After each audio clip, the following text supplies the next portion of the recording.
2024 kalau Bapak salah pilih, begini nih, disuruh ngurus laut, malah jadi bajak laut. Tapi kalau ceramah orang begini dibilang radikal. Amar ma'ruf nahi mungkar. Mana kalau Muhammad kita sogok perempuan, bilang yang lain. Dah setuju. Kenapa? Muhammad bukan pejabat Indonesia. Kasih perempuan hijau matanya. Kalau kan begitu, di mana itu Indonesia? Kita tahu di Indonesia ada pejabat begitu. Ada. Kau salah, kenapa kau pilih? Pilih sendiri kau pemimpinmu. Sekarang kau diberi kebebasan pilih pemimpinmu. Tapi karena kau disogok, mana orang jahat kau pilih juga. Jangan ketawa, serius orang ini. Yang nggak boleh adalah mempolitisasi politik identitas. Itu yang nggak boleh. Menganggap bahwa politik identitas itu adalah Muslim, itu kan bahaya. Lu fakta sosiologisnya bangsa ini adalah Islam. Kita bermohon semoga rahmat Allah senantiasa dicurahkan dan melahirkan keberkahan-keberkahan terbaik yang diridhai Allah Subhanahu wa taala. Komen, like, and share. Like, subscribe, share, and comment.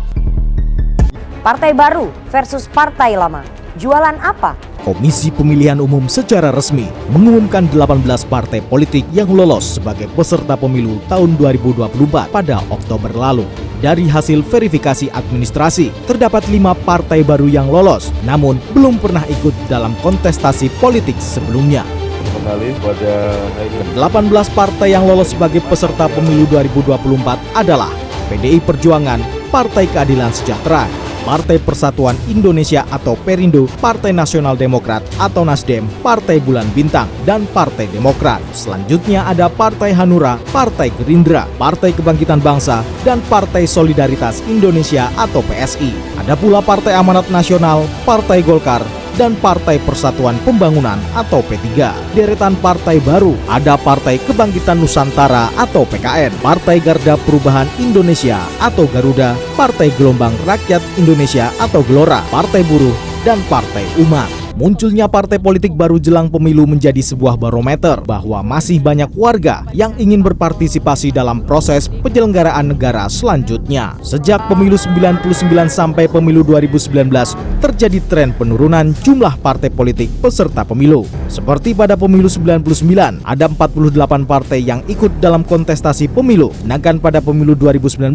hanya 16 partai yang ikut dalam kontestasi. Namun pemilu tahun 2024 nanti jumlahnya bertambah menjadi 18 partai. Meski terjadi tren penurunan, pendiri Saiful Mujani Research and Consulting atau SMRC, Saiful Mujani menyatakan, semakin sedikit partai politik peserta pemilu, jumlah partai yang mendapat suara di atas 4% dan masuk ke parlemen justru semakin banyak. Trennya sebenarnya apakah ada peluang ya untuk partai-partai baru ini? Kalau kita lihat pemilu 99 sampai 19 misalnya, kita perhatikan jumlah partai itu cenderung semakin sedikit. Tapi jumlah partai yang masuk ke Senayan tambah banyak. Yang mendapat 4% ke atas itu makin banyak. Artinya apa? Artinya jumlah partai yang ikut pemilunya itu semakin sedikit, tapi intensity, di quality gitu ya, dari partai yang sedikit ini sehingga bisa menyerap suara dan bisa lolos ke Senayan itu juga semakin banyak. Banyaknya partai politik yang akan berpartisipasi dalam kontestasi pemilu 2024 nanti akan memunculkan persaingan ketat. Hasil persaingan itu diharapkan mampu melahirkan tokoh pemimpin yang berkompeten serta berkualitas. Namun pertanyaannya, apakah partai-partai baru menawarkan sesuatu yang baru? Jika dicermati, beberapa pengurus dan tokoh utama partai politik pendatang baru itu adalah orang-orang lama dalam dunia politik Indonesia. Latar belakang itu membuat partai politik baru dianggap hanya sekedar kendaraan politik atau kamuflase untuk mengakomodasi kepentingan lama. Kita akan menganalisis bagaimana sikap partai politik atas berbagai produk legislasi, undang-undang, dan elektabilitas pemain baru atau partai baru yang lolos verifikasi KPU awal pada pemilu 2024. Kita akan lihat di slide yang pertama. Ini adalah partai-partai lama atau partai politik yang sudah lolos verifikasi awal pemilu 2024.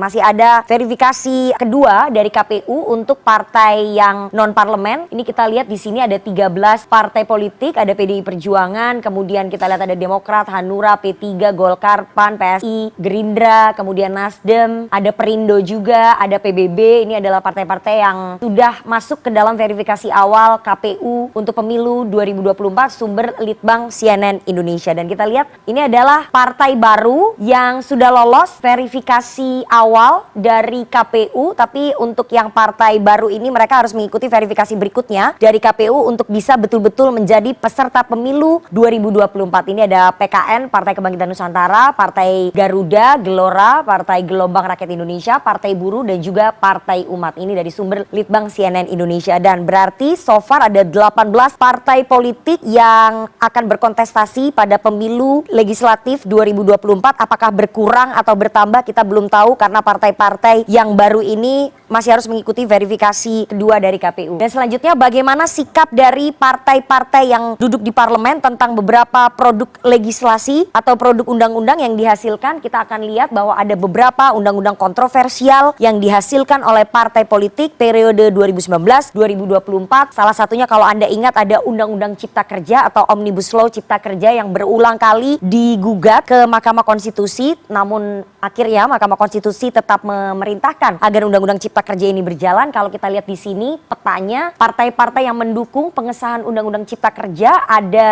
7 partai di parlemen, ada PDI Perjuangan, kemudian Golkar, Gerindra, Nasdem, PKB, P3, dan juga PAN. Ini adalah seluruh partai anggota koalisi pemerintahan Presiden Jokowi dan juga Wapres Maruf Amin. Ini adalah 7 partai politik di parlemen yang mendukung pengesahan Undang-Undang Cipta Kerja. Sementara yang menolak adalah partai oposisi, ada Partai Keadilan Sejahtera dan juga Partai Demokrat. Bagaimana dengan undang-undang kontroversial lainnya? Kita akan lihat, karena selain Undang-Undang Cipta Kerja ada juga undang-undang yang memantik reaksi pro dan kontra ataupun memantik penolakan dari publik. Salah satunya adalah Undang-Undang Ibu Kota Negara. Ini disahkan dengan waktu yang sangat cepat. Kalau Anda ingat di DPR hanya butuh 3 minggu saja untuk mengesahkan Undang-Undang Ibu Kota Nusantara di Penajam Pasir. Yang mendukung, sekali lagi kita lihat ada 7 partai koalisi pendukungnya Pak Jokowi dan juga Maruf Amin, ditambah ada 1 partai Demokrat, jadi total ada 8 partai di parlemen yang mendukung pengesahan Undang-Undang IKN. Ada PDI Perjuangan, kemudian Golkar, Gerindra, Nasdem, PKB, P3, PAN, dan juga Demokrat. Hanya 1 partai di parlemen, yakni Partai Keadilan Sejahtera, yang menolak pengesahan Undang-Undang Ibu Kota Nusantara. Apakah akan berlanjut nanti kalau para pemain partai politiknya berubah di pemilu 2024? Kita tidak tahu, karena politik sangat dinamis. Selanjutnya bagaimana dengan elektabilitas partai-partai pemain baru yang akan ikut kontestasi pada pemilu 2024? Ini survei 24 September sampai 7 Oktober 2022 dari lembaga SMRC. Kalau kita lihat PDI Perjuangan tetap bertengger di puncak survei dengan angka 24%. Kemudian Gerindra jaraknya cukup jauh ya, sekitar 12% dengan 12,4. Kemudian Golkar di angka 8,5. Kalau kita lihat yang sekarang ini Golkar adalah pemenang pemilu di DPR, perolehan kursinya nomor 2, tapi kalau untuk secara nasional Gerindra yang nomor 2. Ada juga kemudian kita lihat PKB dengan 7,1, kemudian PKS dengan 6,9, Demokrat 5,5, Nasdem 5,4%, kemudian P3 3,3. Ini ada newcomer Perindo 2,1%, lumayan angkanya untuk newcomer karena yang kemarin mereka hanya mendapatkan 1% pada pemilu 2019.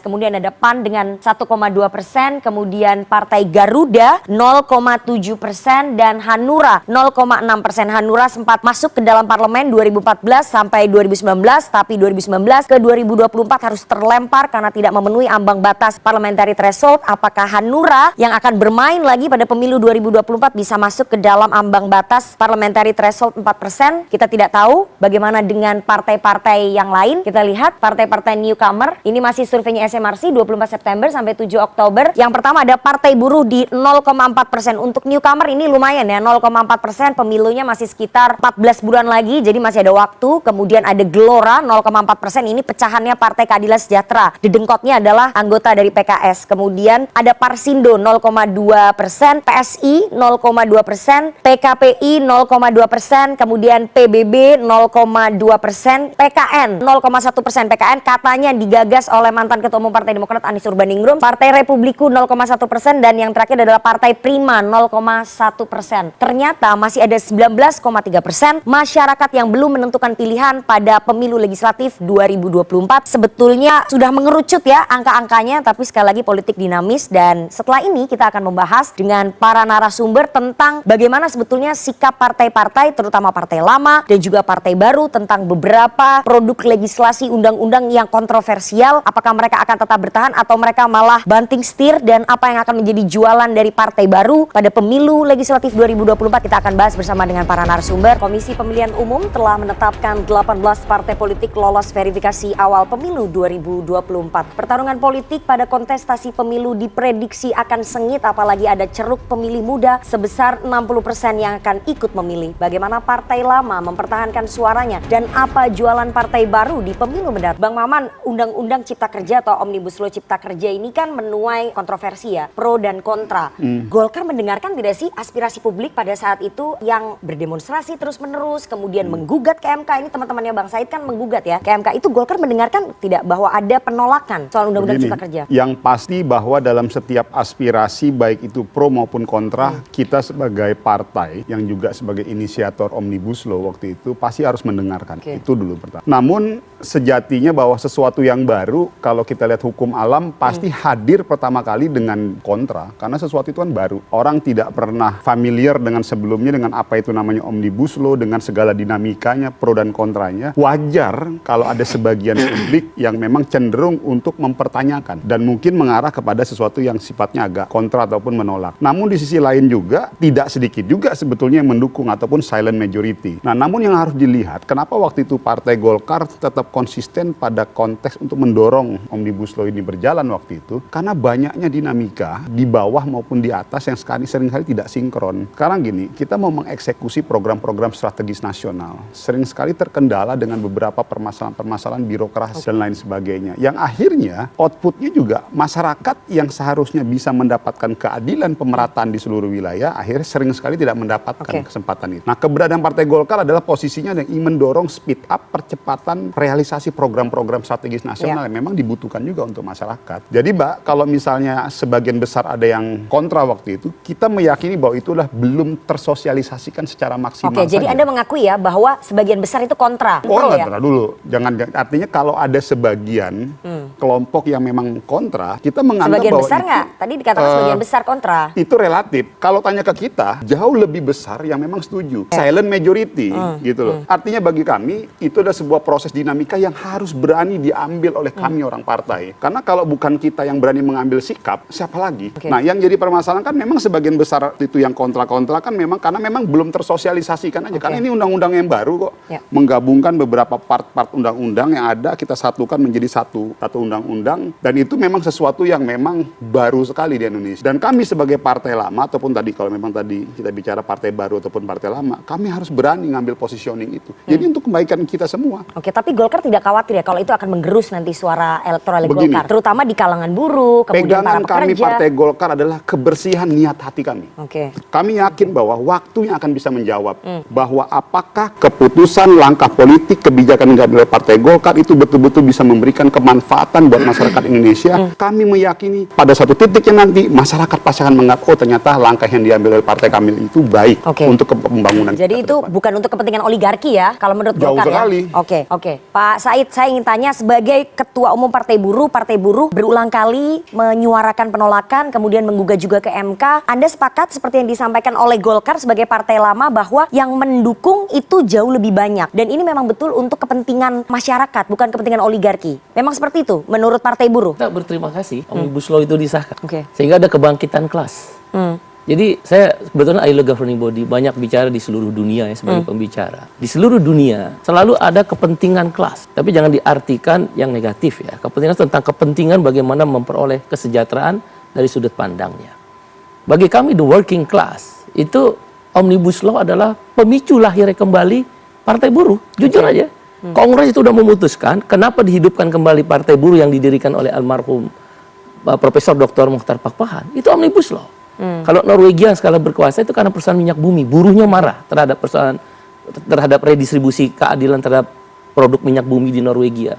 Australia tentang tambang batu bara. Lula, kenapa dia mau hidupin Trabalhadores itu partai buruhnya Brazil, itu persoalan upah dan jaminan sosial. Oke. Begitu pula di Selandia Baru, saya baru kemarin ketemu dengan salah satu vice president partai Partai Buruh Selandia Baru, dia persoalan tentang wajib militer. Indonesia, mudah-mudahan di sejarah mencatat. Terima kasih Golkar dan yang lainnya telah membangkitkan kembali. Saya bukan orang politisi, bukan aktivis organisasi mahasiswa. Saya benar-benar buruh. Saya bangkit benar itu.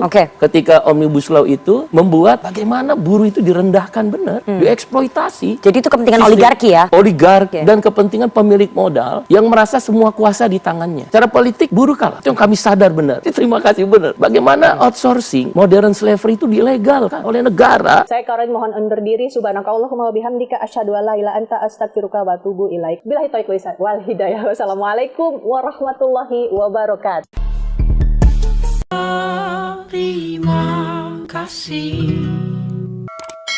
Terima kasih. Wassalamualaikum warahmatullahi wabarakatuh.